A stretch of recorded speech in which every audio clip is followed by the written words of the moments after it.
So hello everyone. So আজি আমি B.Sc first semester so B.Sc first semester বাবে তোমালোকৰ syllabusত যেটো first unit আছে so unit 1 or first topic to হৈছে তো polar representation of a complex number. So আমি এই ভিডিওটোত এই টপিকটো আমি কভাৰ কৰিম ঠিক আছে আমি ভালকৈ কনসেপচুৱেলি আমি লাৰ্ন কৰিবলৈ ট্ৰাই কৰিম আৰু এট দ্য সেম টাইম আমি দুই এটা এক্সাম্পল লৈ পেলাই আমি এই টপিকটো ফিনিশ কৰিম ঠিক আছে সো জেনাৰেলি এটা কমপ্লেক্স নাম্বাৰক আমি কেনেকৈ ৰিপ্ৰেজেণ্ট কৰোঁ so z = x + iota y so this is a complex number representation in Cartesian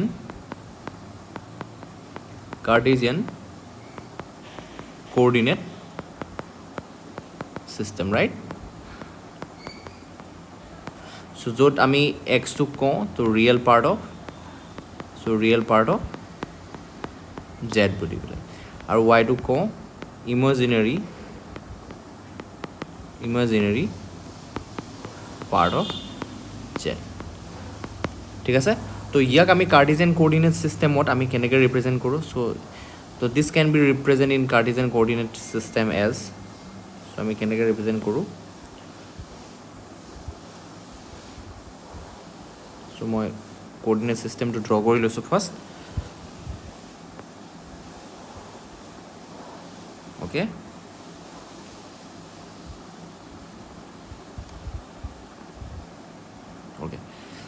done so say this is the x-axis and this is the y-axis so yate ami ei complex number to ami represent koru keneke xy so আমি জানো যে complex number so the a complex number can be represented in the form of a ordered pair গতিকে আমি এই ordered pair হিচাপে যেহেতু represent কৰিব পাৰো that means so writing in this way so z = xy and writing the same complex number in this form are same তো meaning to হৈছে যে আমি z = ordered pair of xy লিখা আৰু x + iota y লিখা একে কথা গতিকে এটা পইণ্ট x y আমি Cartesian coordinate systemত কেনেকৈ প্লেস কৰোঁ তোমালোকে তো জানাই so this is nothing but a point ঠিক আছে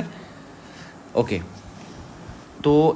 এতিয়া কথাটো হ'ল যে আমি polar representation of a complex number আমি চাব বিচাৰি আছো তো পোলাৰ ফৰ্মত আমি কেনেকৈ লিখিম ঠিক আছে so পোলাৰ ৰিপ্ৰেজেন্টেশন আমি এতিয়া চাম ঠিক আছে তো এই Cartesian coordinate systemটো আমি যদি পোলাৰ ফৰ্মত লিখো তো x axis to hobo to ami actually to change koribo lagibo thik ase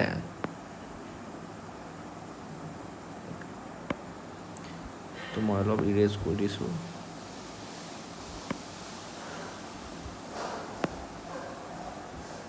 okay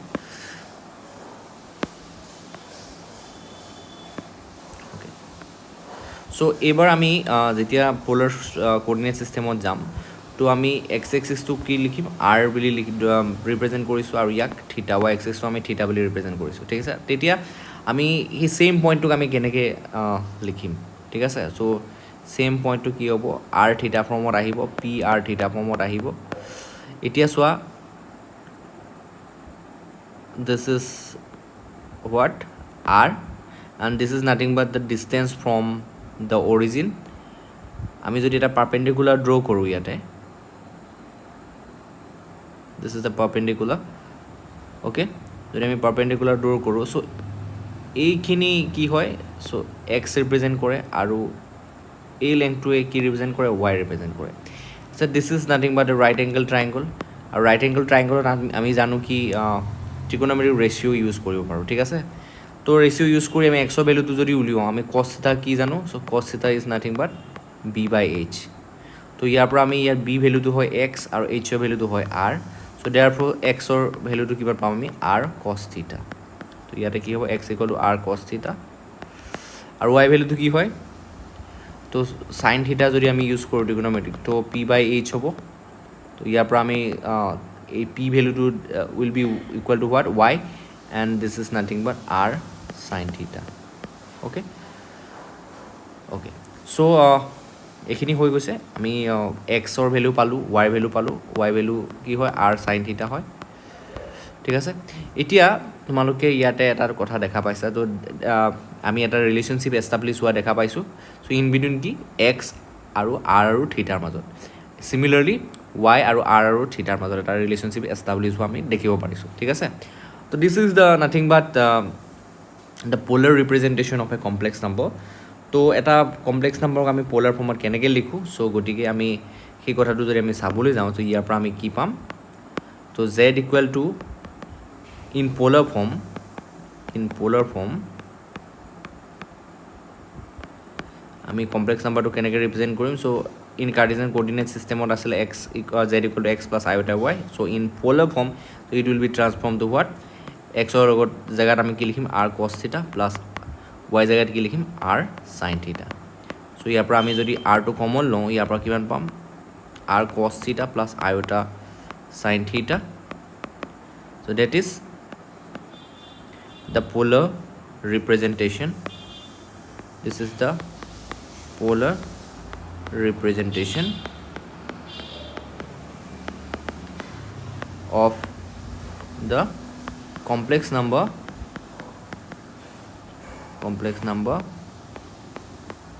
z equal to x plus iota y so I hope তোমালোকে ক্লিয়াৰলি বুজিব পাৰিছা ইয়াত কোনো ধৰণৰ কনফিউজন নাই যদি কিবা ডাউট থাকে কমেণ্ট ছেকশ্যনত কমেণ্ট কৰি জনাবা এতিয়া ইয়াকে আমি অইলাৰ্ছ ফৰ্মত ৰিপ্ৰেজেণ্ট কৰিব পাৰোঁ চ' অইলাৰ্ছ ফৰ্মটো কি হয় সেই বস্তুটো তোমালোকক দেখাই দিছোঁ so' z equal to r cos theta plus iota r sin theta চ' ইয়াক আমি r কমন লৈ পেলাই লিখিব পাৰোঁ cos theta plus iota sin থিটা আৰু এই cos theta plus iota sin থিটাক আমি লিখিব পাৰোঁ কি ই টু দি পাৱাৰ আইঅ'টা থিটা হিচাপত লিখিব পাৰোঁ ৱেৰ e to the power iota theta is nothing but cos theta plus iota sin theta okay so I hope clear hoise tomalok okay aru yate r ki hoy so modulus of z hoy so which is nothing but square root of x square plus y square okay aru theta ki hoy so what is the value of theta theta is nothing but argument of z and this is nothing but tan inverse of tan inverse of y by x and this is called argument or angle okay so this is the polar representation of a complex number in Euler's form okay এতিয়া আমি একটা example লওঁ তো এক্সাম্পলটো দি আমি বুজিবলৈ চেষ্টা কৰোঁ যে আমি এটা গিভেন কমপ্লেক্স নাম্বাৰৰ বাবে আমি কেনেকৈ polar form to আমি find out কৰিব পাৰোঁ ঠিক আছে so for this complex number z equal to this এটা তোমালোকে চাবা যে ইয়াৰ বাবে polar form to আমি কেনেকৈ find out কৰিম ইয়াতে magnitude অলপ কালাৰটো চেঞ্জ কৰি লৈছোঁ ইয়াতে magnitude of the complex number will be what this is represented by mod of z this is nothing but r ki hobo so square root of x square plus y square that is 3 square plus 4 square which is nothing but 25 square root of 25 this is equal to 5 so therefore so iti ami argument uliam so argument of z ki hobo theta equal to tan inverse of y by